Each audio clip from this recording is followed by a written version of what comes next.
Toda primeira sexta-feira de cada mês, Amarildo visitava o túmulo de sua filha, e desta vez não fora diferente. Ele passou pelo portão arqueado do antigo cemitério e caminhou devagar, segurando em uma das mãos um buquê de rosas amarelas. Ao chegar diante da lápide, ajoelhou-se para colocar delicadamente as flores sobre o mármore cor de chumbo e fechou os olhos como se estivesse rezando.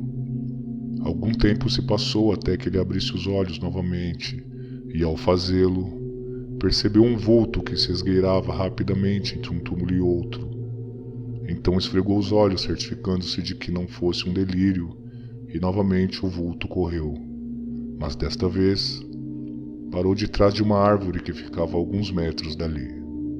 Curioso, Amarildo levantou-se meio obstante e começou a andar na direção da grande árvore. Para ele, seria uma criança brincando de se esconder apenas. Entretanto, continuou a andar, até que ao olhar por trás do caule, não havia ninguém. Amarildo era um homem religioso e jamais acreditaria no sobrenatural.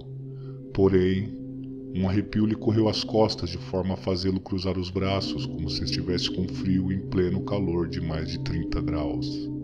Consternado e confuso, decidiu voltar para o túmulo da filha. Ainda olhou ao redor e nada viu, além do lugar calmo e tranquilo que ali era. Acho que devo reduzir as visitas.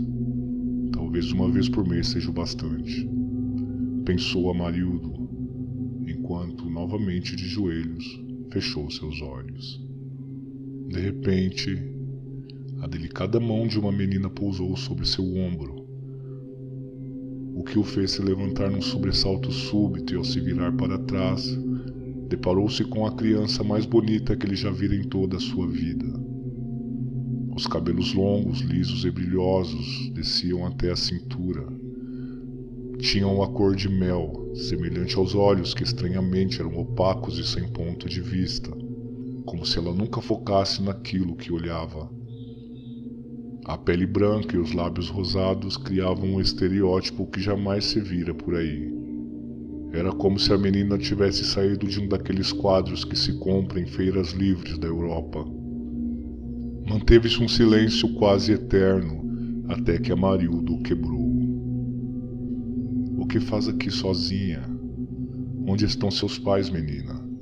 Eles estão aqui, respondeu ela, com uma voz tão doce e singela que nem parecia ser deste mundo. Não acha perigoso ficar sozinha neste lugar?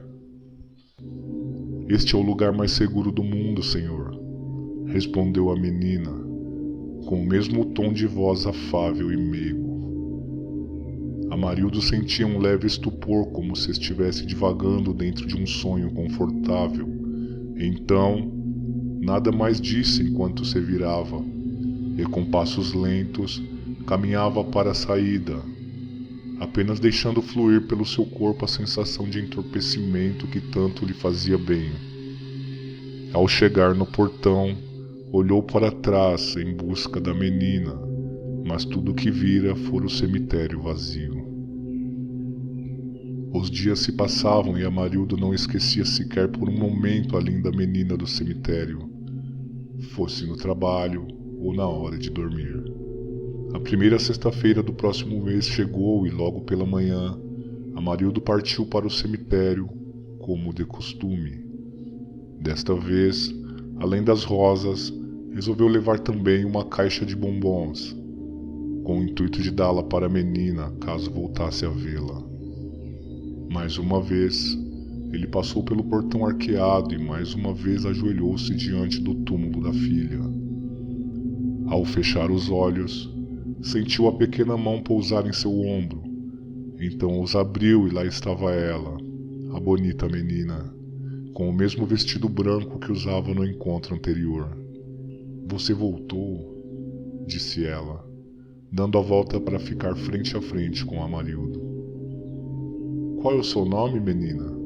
Perguntou, sentindo o estado de entorpecimento tomar-lhe o corpo lentamente.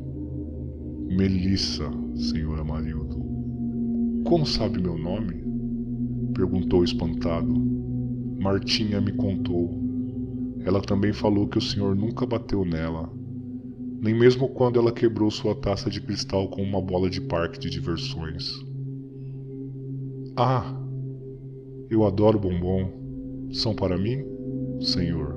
Amarildo meneou a cabeça em confirmação, entretanto, seu corpo estava paralisado, tamanho era seu espanto. Martim era como Amarildo chamava carinhosamente sua filha. Entretanto, quando viva, ela jamais se apresentava desta forma. Onde você conheceu a minha filha?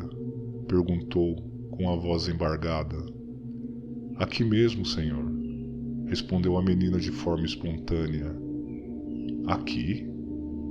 Mas como? Ela brinca comigo todos os dias. E onde ela está agora? Dormindo. Amarildo sentiu-se envergonhado ao se dar conta daquela estranha conversa e, de repente, a sensação agradável que lhe percorria o corpo cessou. Está ficando tarde. Vou-me embora. E acho que você deve fazer o mesmo. Ele virou as costas para a menina e começou a caminhar. Então ouviu quando ela o chamou. Senhor Amarildo? Ele virou novamente e lá estava ela, parada como uma boneca de porcelana.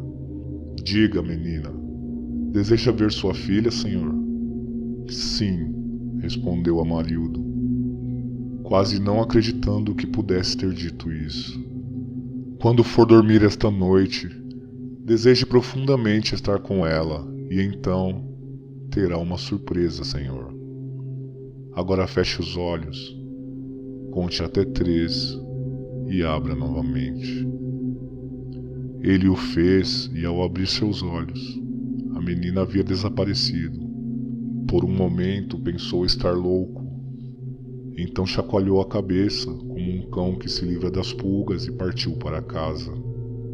Ao anoitecer, Amarildo, já em sua cama, desejou profundamente estar junto da filha e, como num passe de mágica, adormeceu de imediato. Ao abrir os olhos, Amarildo sentiu-se sufocado por uma escuridão densa e quente. O ar lhe faltava e seu corpo suava como se fosse derreter. Tentou se mexer, mas não pôde. Tentou erguer os braços e sentiu suas mãos baterem em algo macio como cetim. Foi então que percebeu que estava dentro de um caixão. Desesperado, ele gritou o mais alto que conseguiu. E de novo. E de novo. Sobre uma lápide recém-ocupada, Melissa e Martinha conversavam ao luar. Você disse que meu pai viria morar com a gente. E ele veio? Mas onde ele está então? Ele está a caminho.